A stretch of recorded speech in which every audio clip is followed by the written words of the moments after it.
Hi, Coach. We talked last week about third quarters being a struggle for you guys, and you've had statistically, as far as scoring, your best third quarter of the season against the Lions. Can you talk about what went well coming out of halftime? I think we just spoke it into existence. We just decided it wasn't going to be a problem anymore. Even at halftime, we said, "All right, hey, it's the third quarter. It's our quarter. Let's go." And made some plays, got down there and scored. So, and I really think it started with the defense getting that stop and getting us good field position as an offensive team. So, I think it's just something that everyone resolved. Hey, we're going to get fixed, and we didn't do anything differently. We just did it better. Hey, Coach, it's Chris Jenkins. I was wondering if you could describe what your communication has been like with Mr. Tepper this year. Whether it's been something that's daily or weekly, whatever that may be, and what you can share about those conversations. And lastly, if he's addressed the team at all this year on a game day. Has he addressed? No, Mr. Tepper doesn't. He just he doesn't address the team. I mean, he's certainly welcome to if he wanted to. Yeah, I mean, I talk to him all the time. When I say all the time, I talk to him here and there. Whenever he needs something or I need something, he's readily available, and that was something that was very important to me. And in terms of taking a job in the NFL, is I wanted to go somewhere where I had a direct line of communication to the ownership, and he's a brilliant thinker. He's an innovator. So anytime I have a question, I can go to Marty, I can go to him, I can go to Tom Glick, Steve Drummond, Bruce Spade. I mean, there's a bunch of people here outside of the football staff that I know I can go to and get different perspectives. Mark Hart as well. So, yeah, I mean, he doesn't get involved in the football ever. He just kind of lets me do that, and he's been a great owner. Let's go to Joe Person for the next question, followed by Elena Getzenberg. Matt, I'm sure you'll get a better sense Wednesday, but just wondered kind of what your early read is on both Teddy and Christian. Yeah, I mean, I would expect Teddy to practice on Wednesday, and then we'll just kind of take it from there. He was, like I said, he was cleared to play yesterday, so I would assume he would be ready to go Wednesday. But I usually just try to take things day by day. Saw him for a little bit today, in meetings. So we'll see Wednesday, and then Christian, we'll see if he can do anything Wednesday, and just continue to take it week by week. See how he feels. Hey, Matt, I was curious, Tahir didn't end up playing at all yesterday. Was that at all due to the injury, or was there another reason for that? I mean, he was banged up. He was there sort of, just banged up from the ribs from the week before, and there's no one with the toughness of Tahir. So he suited up for us if we needed him, but we went into that game not planning on playing him. Hopefully another week will do him good. I was curious, I understand that yesterday was more related to the injury, but his playing time has kind of decreased a bit throughout the course of the season. Is that at all scheme related, or is there anything you need to see from him, or just your thoughts on him this year? Just like I said last week, I'm not going to do a bunch of like year-long guys in review. I'd rather talk about just each week. I think Tahir goes out each and every week like a lot of our guys in battles and fights to help us win. And, we play him in certain packages. Each week's a little bit different. This was a week that we were able to stop the run early. And so we were able to, be in more of a 3-down, stand-up burns, kind of a different type of a package. And the guys who played in that, I thought played really well. Let's go to Josh Klein and then Jonathan Alexander. Just kind of building off that Tahir question, hoping that you could talk or tell us a little bit about what you saw from Jermaine Carter in his largest workload, and then I have another question after that. Yeah, I mean, he maybe it was larger than when he played against Kansas City. I mean, he played a ton in Kansas City as well when Jeremy was out. Jermaine's come further and further and further every week. He's a really good player on special teams. I think he's really, I think he'd be a guy that maybe I would say, maybe he wouldn't say, but I thought struggled early on with the process that we have in place, and has really bought into it. And as a result, has seen his role grow and grow and grow. He's really dependable on special teams. He played He filled in for Chin against Kansas City as the Sam and base and as the nickel Will. Yesterday he played as the 3-down Mike and as the 4-down Mike. Didn't play a nickel. So you have a guy that versatile. You can use him, and I thought he played really well yesterday. I thought he had tremendous quickness. He ran through gaps, and so he's a guy to me that as you look at the team, you evaluate the way you're doing things. He's come really far. He's playing his best football right now. And then obviously this season you've talked a lot about the process and guys buying in and the brand and culture and your type of player. Does it need to manifest itself on the field in terms of wins and shutouts and performances like you had yesterday in order for that buy-in to continue and to grow? Maybe for it to continue, but you don't get shutouts without guys buying in first. And the unfortunate fact sometimes is that sometimes you have to have losses for people to say, hey, we better hurry up and buy into this. And so I thought the Buccaneers loss, which, in my mind, it wasn't as separate as the score, but it felt really bad at the end. I think that led to, and we've been making progress. I thought we played, some really good football at times versus the Chiefs. We played a good first half against Tampa, but I thought that feeling come out of that game led to our best week in terms of preparation and playing one snap at a time, which that's all really when I say process, all I'm saying is prepare at a high level and play one snap at a time. I thought that showed up in the game. So what you hope is that guys try to build off of it, right? They say, okay, that's working for me. Troy Pride plays the whole game. He says, well, I'm a way better player than I was early in the year. I'll just continue to do these things and I'll get better and better and better. So, we all need results sometimes to believe in something, but to get results, you have to, go out on a limb. And that's why I respect the guys that went out there yesterday and have played all year, because they had to buy in, to at least some of what we were doing before there was results. And, some results at least showed up yesterday. Hey, Matt, hope you're doing well. Another player, I guess I noticed played a lot more, Stanley Thomas Oliver. Was that the plan from the beginning, and how did you feel he played after looking at film? Well, obviously, early on in the year, we had some more guys. We had Eli at one point. Dante was playing, Sewell, Troy. So he was a little bit, Stanley was just a little bit further down the list. He's been active and inactive at times, kind of been a special teams guy at times. Played against Atlanta because of injuries. Got in there yesterday. I think this week he had a really good week. He knew he was going to play. I think that's one thing that we did well this week was knowing that Dante was going to be down probably. He would be an emergency guy only, giving him that time for his foot. I think guys like Troy and Stanley and Jamerson, got elevated this week and got in the game. They knew they were going to play. And I think Stanley's, he's coming along. He's going to be a really good player. When we drafted him in the 7th round, we knew that he has the skills to play in this league. Just needed time and experience. And he's getting that right now. I thought he played well in the game, had a hold on special teams, which was unfortunate. But other than that, I thought I did some good things.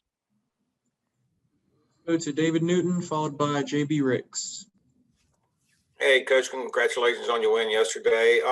What's Curtis Samuel bring beyond the catches and the touchdowns and the runs to this team? Just a mentality. He doesn't say very much. Doesn't complain. Just doesn't make excuses. He's just got a tough mindset, and he does whatever needs to be done. You can coach him. I truly believe that iron sharpens iron, and when you get to the point where coaches and players can speak honestly with each other and push each other, and there is no sensitivity, you can really be good. And Curtis is that guy, man. You can coach him. If he says something to me, I listen. I have a lot of respect for him. And he's so versatile, to be able to, I don't want to compartmentalize all the things. To have someone who can run and catch and get open and block, that's really rare these days.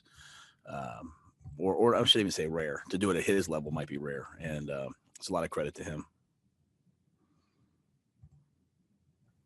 Hey, Coach, JB Ricks here from Spectrum News One. Thanks for taking out the time. I just want to ask you about yesterday's performance and what it says about your coaching staff to be able to get your team to pitch a shutout and perform the way that they did with a backup quarterback and a backup running back, and do what you guys did against another NFL organization the way that you did yesterday. What does it say about your coaching staff and the level of preparation that you guys put in and week out with your plans? Well, I think the players get, I think the players get the credit, but I think the assistant coaches and coordinators definitely get credit as well. I think they too came off of last week's game and said, okay, we've got to find a way to get it done this week at a higher level. We got to find a way to go 1-0 this week. You walk in and it's like, hey, Teddy might not be up, and Christian's not up, and Russell Okung's not up, and Johnny Miller's not up. That's tough. And defense, hey, we're not going to have Dante. You're not going to have Sam Franklin probably. Might not have Whitehead. I think the guys on both sides of the ball and the special teams coaches, they just said, what's next? They just attacked it and gave the guys a plan that they could run with. I think the players, were focused, and that let the coaches give them even more. I think they put guys in tremendous positions to be successful. I thought that was, you guys get tired of me saying these things, but I thought that was like a process win. That wasn't like, hey, one dynamic player made enough plays for us to go win. That was like complementary football in a lot of different ways. And, I told our defense for them to go out there and after two interceptions thrown in the end zone and for them to get a stop, that was complementary football. That was big time football for an offense, with a second string quarterback to go out there, backup quarterback to go out there and drive 95 yards. That was good football. And so that credit goes to the players. They're the ones executing, but I thought the coaching staff, and again, I mentioned yesterday, Jake Peets as a quarterback coach, getting 3 guys ready, Pat Meyer shuffling up the lineup yet again, Phil and his staff coming up with a tremendous third down game plan pressure package. I thought it was good, but I just think it's just growth. Everyone's going to look at it in a lot of different ways. I mean, it was just our, 11th week together. So, they're growing and learning more and more. Let's go to Darren Gant and then Will Kunkel. Matt, obviously this year's different because everybody's got to come in every day to get tested and all that kind of stuff. But in an ordinary situation, would you give players a victory Monday, day off after a win, or does that run counter to process? Yeah, the process is never the schedule. If I think they need a day, I'll give them a day. We're not really in that maybe position right now. I think our Mondays are very fair to the players too. Like we meet and then just lift. So I've changed the schedule up to try to give them time at different times. So, to me, the process is just a mindset of attacking every day. So if I think, that we need, and I'm not always right, but, as a kind of the schedule maker, if I think we need 5 hours, we go 5 hours, attack it. If we go 2 hours, if we give them off, just attack whatever's there. And so it's just a mindset of maximizing each day. There was no victory Monday today. We came into work and we're just going to try to build off of the things we did well and correct the things we didn't do well heading into, this Minnesota game. Hey, Matt, it's Will from Fox 46. You mentioned the process or buying into your system rather. And we always talk about that, but we never talk about what that is. So what is it for you and your team that the guys, took a couple losses to say, we better buy into this system and we better do it now? What exactly is that? Yeah, and I don't want to I might have said that wrong. I think guys have bought in from the very beginning. I just think each week, you have, you can either, especially when you lose, Will, like you can either be like, man, this doesn't work.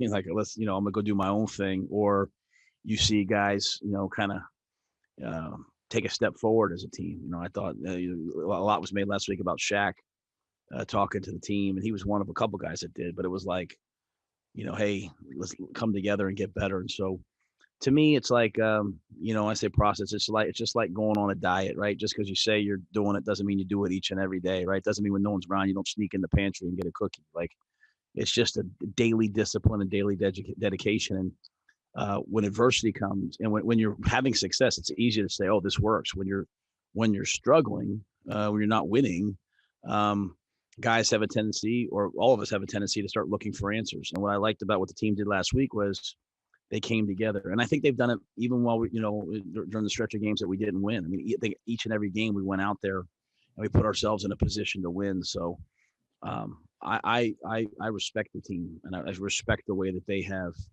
hung in there through a bunch of close losses.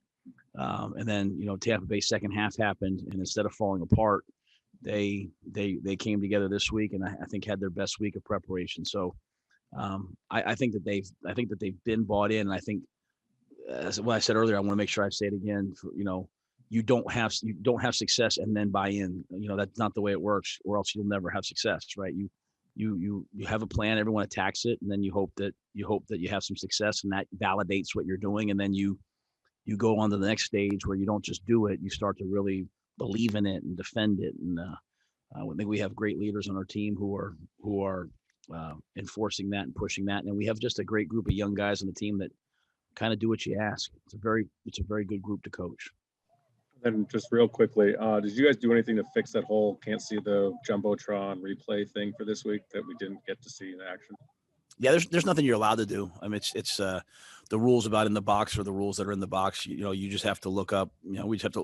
We as coaches have to look up at the scoreboard. Something that people might not know is you have if you have a Thursday night game or a Monday night game or a Sunday night game, like one of those those big nationally televised games. I think you have 30 cameras. That's like 30 cameras, right? Way more than on a normal game where you might have 9 cameras. So even the one where PJ ran the ball at the goal line, and I thought maybe it was a touchdown, you're looking at it. Well, if that was, Sunday Night Football, you'd have the pylon cam. You have less cameras. So the amount of things that you can actually challenge changes. So that's something I didn't know until I became a head coach here in this league, was the differences between games and how many cameras you have. So, I was able to see the replay on the big screen. And so I guess you just have to kind of go with your gut, but no changes to what we can do in the box. And then, I just have to, me and guys that are on the field have to kind of do the best we can with what we see. So were you not allowed to get somebody in the press box with a monitor stream just specifically for that? I just want to make sure before some of us keep popping off about that. Yeah. So it's the NFL rule is, and I don't have it right in front of me, but it's like you can have the live TV, the feed from the TV truck. You don't get, you don't have the TV, you don't have the scoreboard. It's not synced up with the scoreboard, if that makes sense. You're not getting what the scoreboard has. Those are the NFL rules. You're just getting the live feed. All right, cool. Thank you. Yeah. All right, guys. We only have time for a couple more now, so let's go to Joe Person and finish with Mike Solarte. Matt, PJ told us that he did not find out he was starting until right before the game, essentially, or pregame. When did you have a sense that he was going to be the choice? And with how well he played, is he now your clear number 2? I haven't thought about whether he's the clear number 2. I mean, I thought Will was, I think if Will would have played in the game, Will would have played really well. I mean, Will was really good last week as well. I went right up until the end with Teddy, like I said yesterday. I mean, he wanted to play. I almost, I went back and forth on it. I went over and talked to Marty, talked to Joe, talked to Jake. Went over and talked to Frizz, then went back over and talked to Teddy, and then just said, "Hey, Teddy, I'm going to put you down." So that was probably, just in my, I guess this is my 8th year of being a head coach. That was probably the hardest, individual decision I probably had to make in terms of game day, So then after that, I just said, "Hey, tell PJ he's going to start." But when did you have it in your mind that it would be PJ if Teddy couldn't go? Just talking to Joe and Jake, probably I guess the day before, still was hoping that Teddy would play though. Hey, Coach, Mike Solarte with Spectrum News 1. You talked, and I know you've reemphasized how you wanted to say that guys are buying in. and so that's not the point of this question. The question I have for you is, what kind of satisfaction or gratification are you and your coaches getting seeing these guys that are bought in, and they really, after the Tampa game and how they came together and that sort of thing, and kind of you realizing the fruits of your crop planting there to get these guys into your system and seeing it come to light the way it did on Sunday? So I'm going to answer that really, really honestly. Like I think going out to Kansas City, and playing that game, I thought we did some really good things. And so after every game, I say like, hey, we did this. I try to be really, really, really cold blooded about what I say, if that makes sense. As I share with the team today, I think you evaluate. You say, what did I do well, and what do I need to do better, and what did I learn? I think I do that for myself. I do that for each player. I do that for the team. So you're always looking at all the sides of it. So I've seen the growth. We played the Saints and we had a chance to kick a field goal. So there was good, there was bad, in all of these games. I think last week, the game got away from us, but we had every chance to be in that game. So I have felt good about the progress we've been making. I've seen the seeds being sown. I really believe that. And so I've been very much at peace about what we're doing. I've been very much at peace with the job the coaching staff is doing. If I feel like a coach isn't doing a good job, I usually go and talk to them and say, hey, I feel like all the guys on the staff have been doing a great job. That being said, it was just one game, one win. I try to move on from it.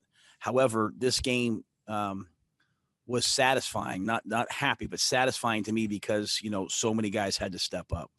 And that to me is what a real team does, right? You don't have Christian, Mike steps up, Trenton steps up. Rodney Smith just joined us a few weeks ago, and he's out there playing in crucial times. That tells me that A, our players are doing the right things, and B, Jeff Nixon's working overtime to get the guys, ready. We're down Russell and Johnny on the O-line, and, Dennis Daly steps up and Trent Scott steps up. Oh, and then Dennis Daly goes down. Then Sco steps back in there. That tells me that Pat Meyer's doing an elite job. And I just could go, all around the board. I've already talked about the quarterback coaches. And so I think there's a sense of satisfaction when not the win, but to play the way that we play, to throw 2 interceptions in the end zone and see the defense go out and say, don't worry about it, and get stops, to kick a 58-yard field goal. I don't know if that makes sense, but it was just, that football that we played yesterday was the type of football that I want to play. And I talk about being like a serious football place. That's what it was. It was a team playing together. It was guys stepping up for each other. It was guys, coaching staff, giving them a good game plan, but guys going out and bringing it to life. So from that standpoint, that was a sense of satisfaction that I felt, but I want to make sure I keep saying this. I have felt the progress coming, and I felt at peace about it, just not okay with the result, right? Like I felt like, okay, we're getting better. Just keep doing what you're doing. But at the same time saying we've got to find a way to go close one of these out and win. So we won this game. And just so we're like, for me, I'm still like, we had the ball twice inside the 20 and couldn't run it in at the end. We've got to run the ball. So I find all the bad things we did yesterday, and I want to correct those too. So, but in terms of our mindset yesterday, in terms of where everything was, it was satisfying. Now we've got to try to go build off of it and do it all again versus a really tough Vikings team. All right, guys, that'll do it. Coach Rhule, we appreciate it. Thanks now.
use the raise hand button if you know you have a question for Jermaine. Jermaine, can you hear us on your end? Yeah, I can hear you.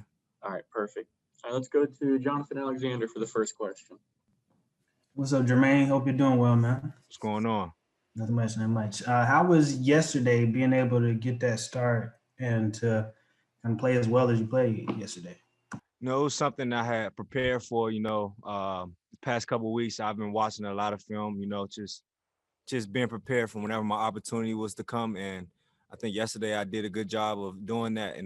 Like I said, I prepared. I watched a lot of film throughout the week, just preparing for the game. I wasn't sure if I was going to get the start or not because, obviously you never know. And I was told the day before, and I just took advantage of it. Let's go to Mike Solarte for the next question. Thanks, Preston. Hey, Jermaine, Mike Solarte, Spectrum News 1. Good to see you. Good seeing you. How you doing? Good. First one I have for you. Who's your shoe artist? With my shoe artist, his name is Ryan, SR Customs on Instagram. Yeah, he did those custom City Hornet cleats for me. I wasn't able to wear them in the game. I probably would have got fined, but I did wear them in pregame. Second of all, when you go in and take advantage of your opportunity, did you kind of went into that one Sunday maybe knowing that Tahir was going to be limited at best? I mean, how did the coaches present that to you? Like I said, I wasn't really aware, because we all took reps throughout the whole week, and that's kind of how our practice goes. We all get our reps and we all rotate. So like I said, it was I was actually told the day before the game that I would actually be starting, and like I said, I always prepare every week like I'm going to be the starter. So no matter what, I watch a lot of film regardless of if I'm going to start or not. So just so I can be prepared for moments like that. You don't want to go into the game being unprepared. So that was my biggest thing. Let's go to Josh Klein for the next question. Hey, Jermaine. How was there one play specifically yesterday that you felt like maybe you're most proud of or summed up your preparation and your readiness for the game yesterday? Well, it's a lot of little things and little details that you can't get into, but I think it was the second play of the game. I had a run fit, where I knew exactly where I had to be and when I had to be there. It was a play where I had to check two different gaps, and just do my job. And I did my job at a high level, and I was able to get Adrian Peterson down on the ground. Coach Rhule talked a little bit about your progress over the course of the season and how much you've bought into the system. What does that mean to you to buy into a coach's system like that?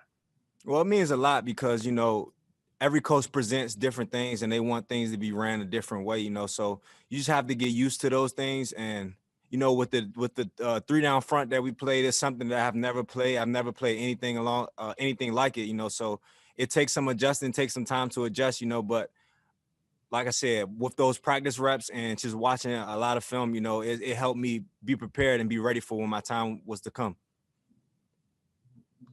Let's go to Joe Person for the next question.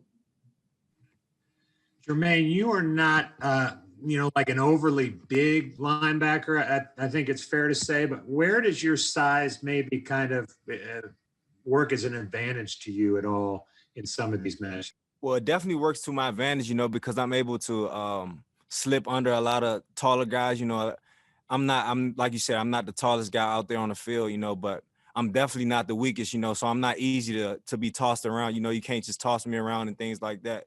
I know how to use my body weight. I know how to lower my center of gravity, and I think that helps me. Like I said, with my size, I'm able to slip some box that like bigger linebackers aren't able to, and that's just something I've always had to do my whole life, because like you said, I've never been the biggest guy on the field, so I had to learn ways to get around blocks. Jonathan Alexander for the next question. Jermaine, I'm curious, what do you think about Brian Burns' progression in year 2 and his role on the scene, what he's been able to do this year?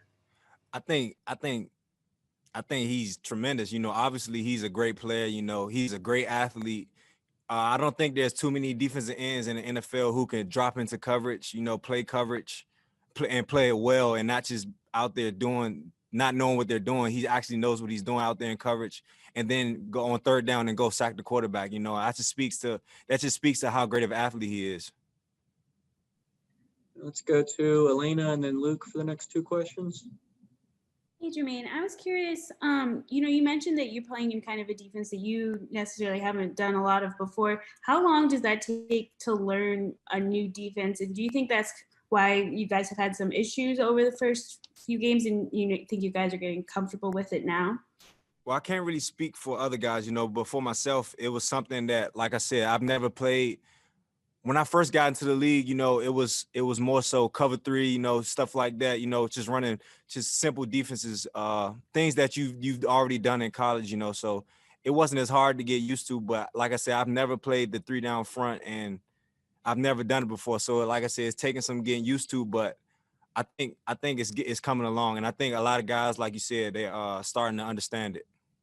And did you feel like when you got out there yesterday, I know you put a lot of prep into it, but was it like a comfortability now? Maybe, I know you played a lot against Kansas City as well, but like just getting more comfortable in that scheme and with this team?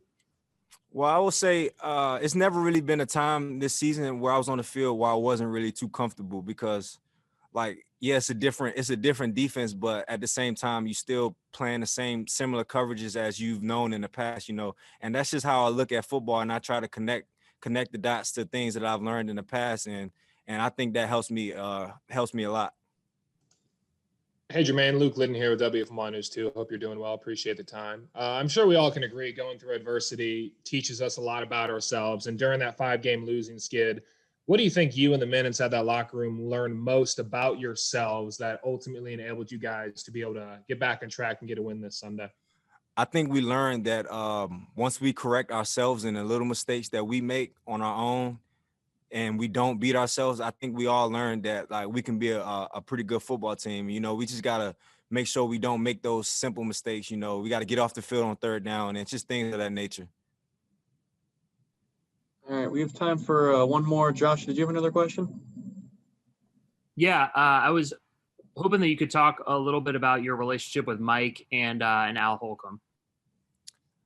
Well, that's a good question. I mean, it's just like any other player coaches relationship.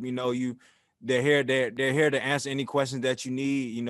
They can call them. They're accessible at all times. And that's what you want from a coach. Whenever you have a question, you want somebody who's eager to coach. You don't want a coach who's soft on you. So I appreciate that I have coaches that are hard on me and they push me because that's what I need. And it just brings out a different type of mentality in me. I can't even explain it. All right, guys, we got to let them go. Jermaine, we appreciate it. I appreciate you.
Rasul, hope you're doing well. Yes, sir. How was that performance yesterday compared to the one the previous week, in your opinion? Uh, Different. I mean, besides us holding them to 0 points, it's just different. I feel like we flied around. Everyone lived up to the challenges that we were given the whole week about being mentally tough, attention to details, playing hard for 60 minutes. I feel like we did everything that we were supposed to do as a defense. All right, I don't see any other hands raised. Sharon, you can go ahead. Hey, Rasul, to finally, break that 5-game losing streak, obviously, I'm assuming that feels really good, but how do you keep that up now and keep that momentum going into this game this weekend against the Vikings? Just keep staggering it. Just keep doing the same thing we did last week. 'Cause I feel like last week we had our best practices since I've been here. So just keep it going. Just keep doing the little things that got us that one. Let's go to Scott Fowler, followed by Deshaun Brown. Hey, Rasul, you're not an older guy, really. You're old in real life terms, but how does it look to you in the huddle when you see 5 rookies in there at a time, like was the case a lot of times yesterday? I really don't pay attention to like if a rookie is in or a vet is in. I mean, we all have the same job, so it's whoever in is. We expect you to know the job, expect you to do the job to the best of your ability.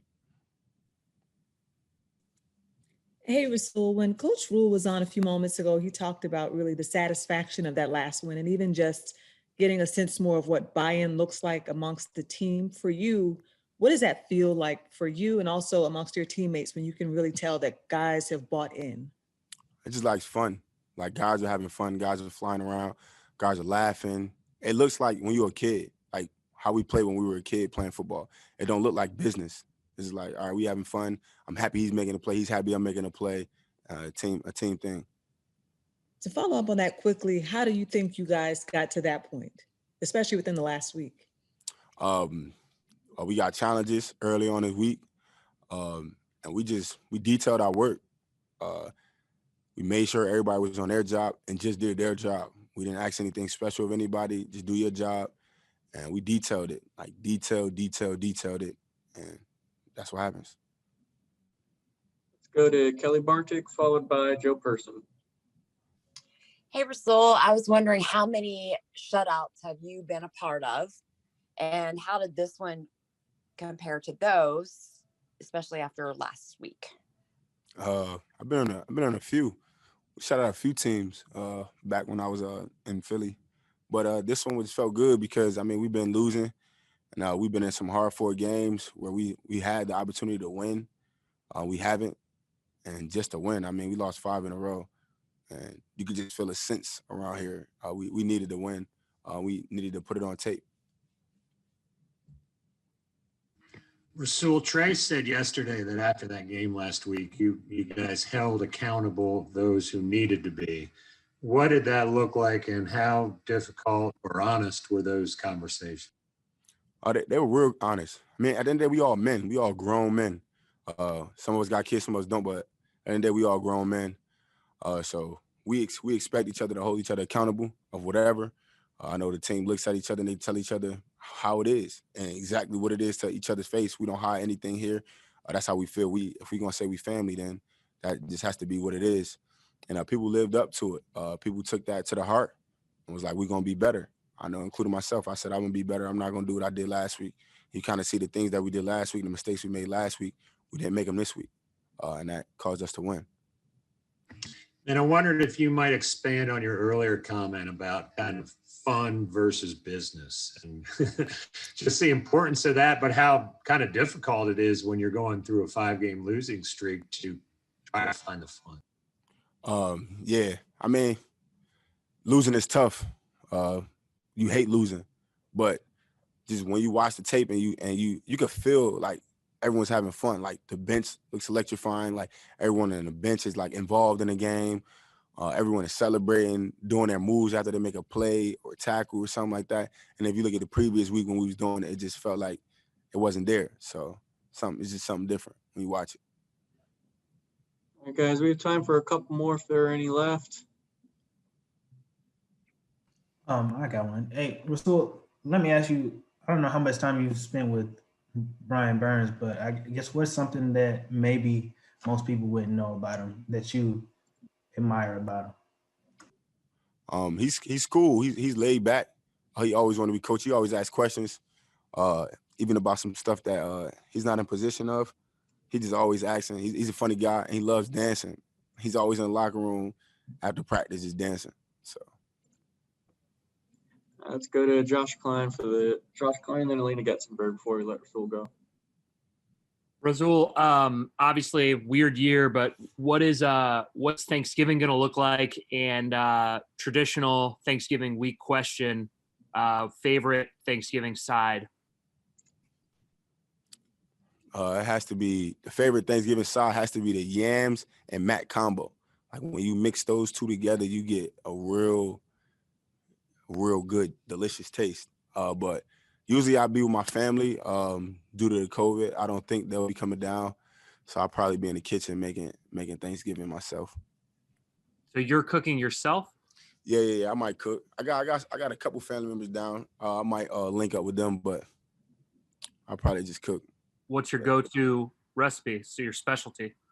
Come on, man. I can't get that away now. You know what I'm saying? Like, that's for me.